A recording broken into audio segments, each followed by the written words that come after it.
Hi, I'm Garth. Thanks for tuning in. Today I'd like to talk about meditation.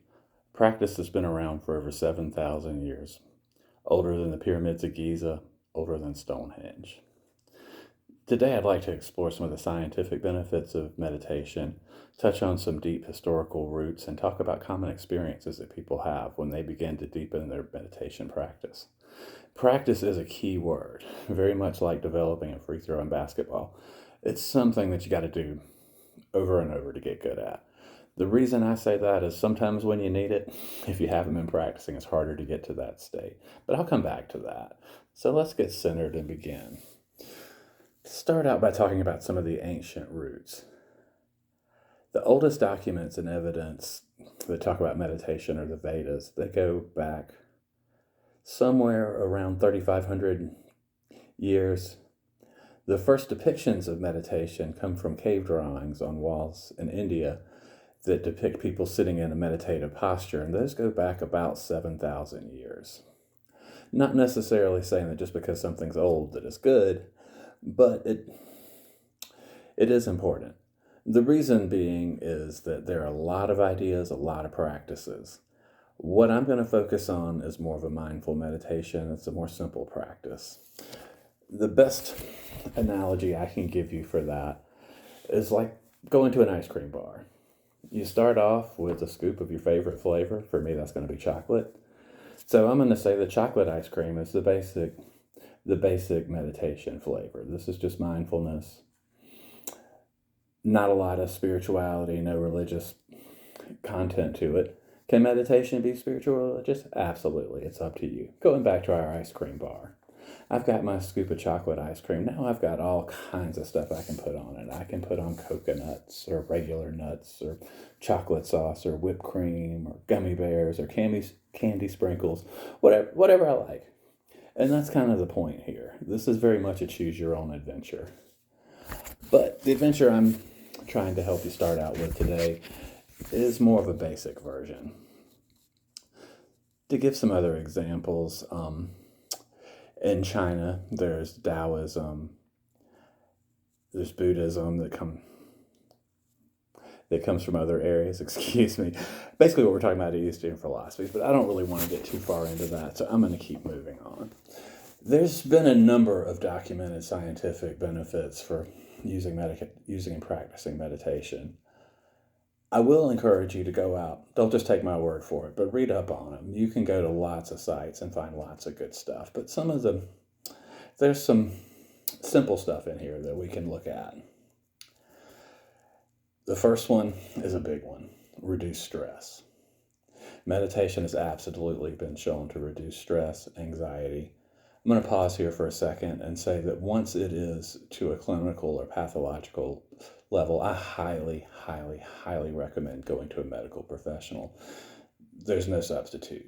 However, having said that, meditation in conjunction with therapy and with the treatment from a doctor can be even more helpful. So for stress and anxiety, that's probably enough for that. Some other benefits: improved attention, emotional resilience, improved creativity and memory, better sleep, and sometimes just more confidence can come. So, okay. I'm just going to assume that maybe you're convinced to try meditation. Maybe you're going to give this 14-day challenge a whirl. So what are some common experiences? I think the most common experience anybody that's ever tried meditation will tell you is the feeling of, am I doing it right? That's incredibly common to feel. And probably the answer is yes, you are doing it right. So relax.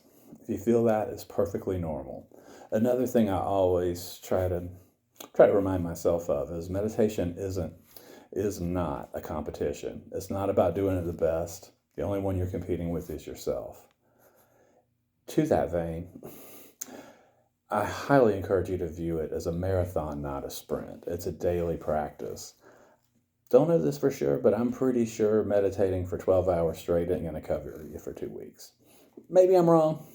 I don't know. But I'm pretty sure that that's not the case.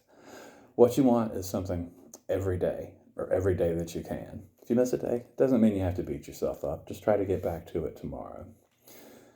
Part of the reason I recommend meditation is I think it's a great catalyst for change. When you're looking to improve your life, you've got other goals you want to work on, whatever it is, it can help you get centered, feel more confident, and just ready to take it on.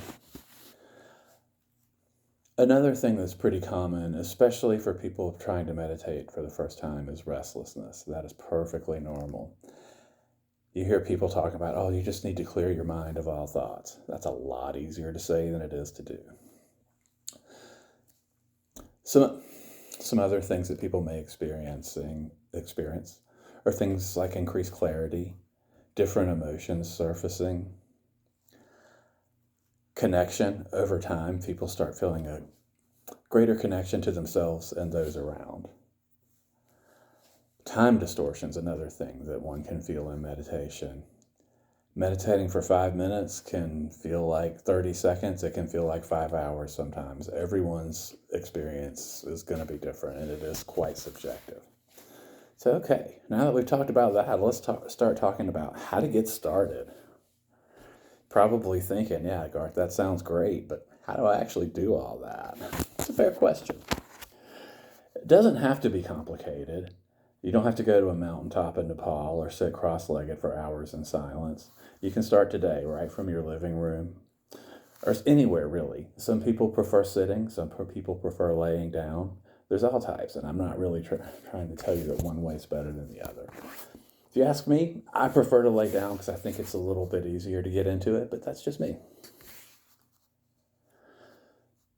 Okay, so to get started, I recommend as a first step trying some guided meditation videos on YouTube. It's totally free.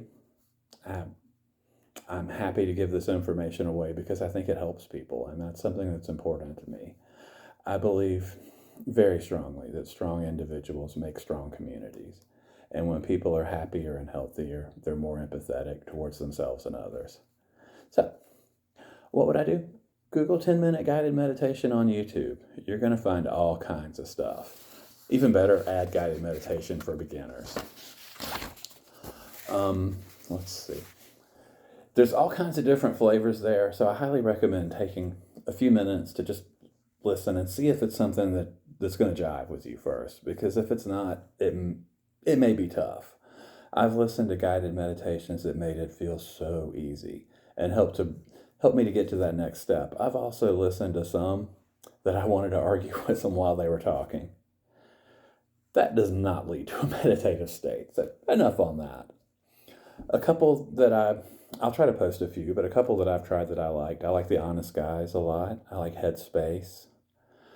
There was a couple of videos from a place called Self that had a few good ones, but I'll try to post a few on my Facebook page, and I'll leave the link. So you want to create a space, somewhere that you're comfortable. You don't need incense or a cushion or anything special, just a place that you're comfortable. Headphones may help, they may not. That is totally up to you. So what do? Hit play, close your eyes, just follow along. The voice will guide you. There's nothing to achieve, there's no right. Just sit, listen, and breathe. Back to the whole practice thing, I would look at it like you hear so many coaches say. The goal is to get 1% better every day. Maybe small, may not even be noticeable at the time. But this is a marathon. You don't run 30 miles in 10 minutes. At least I'm not going to. So, I mentioned a challenge. So let's make this real. Here's how it works. Every day for 14 days, meditate for 10 minutes using a guided video on YouTube. Keep it simple. If you miss a day, no guilt. Just pick it up the next day. Want to make it stick? Try spending a little time afterwards thinking about, what did you feel?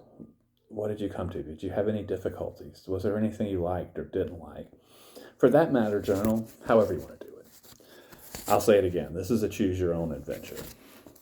My goal is to help you get started in a couple of weeks and to pick up the ball and run from there. I will come back in a couple of weeks and make another video to talk about what some of the next steps are. But that's the basis right there. Some little bit of science-backed research, some ideas for how to get started. And a challenge. I, I hope everyone watching will give it a whirl. Remember, don't beat yourself up. If you're trying, you're doing it. There's no competition. There's no right, no wrong. And for everyone that's made it this far, I'm going to offer you the biggest secret I can help actually, I'll offer two. First is when people say to try to clear your mind, think of your thoughts as clouds, that they flow in, they flow away. Don't try to grab them. Don't try to hold them. Don't try to fight them. Just let it happen. It's just a flow. Clouds and thoughts will come in and they'll go away. So, okay, Garth, what do you do when you have a whole bunch of clouds coming in all at once? That's where things can get a little tricky. So that will be where my second tip is. Think of your breathing as an anchor. Focus on your breathing and try to bring your thoughts back to your breathing, especially once they start feeling a little out of control. In my experience, some days are easier. Some days it's super easy. Some days it feels like the hardest thing in the world. Maybe try not to judge after one day. But back to the practice. What I find is days that are extra stressful or upsetting or whatever it is.